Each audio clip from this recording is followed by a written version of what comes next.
بالله من الشيطان الرجيم.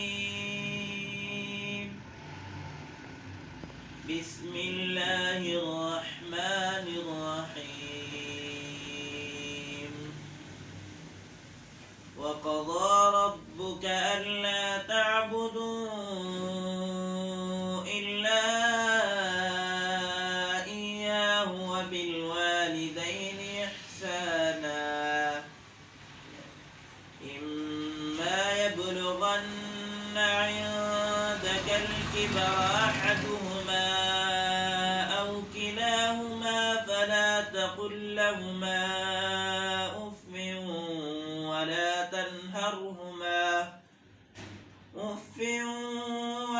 تنهرهما وقل لهما قولا كريما واخفض لهما جناح الذل من الرحمة وقل رب ارحمهما كما ربياني صغيرا ربكم أعلم بما في نفوسكم إن تكونوا صالحين فإنه كان للأوابين غفورا.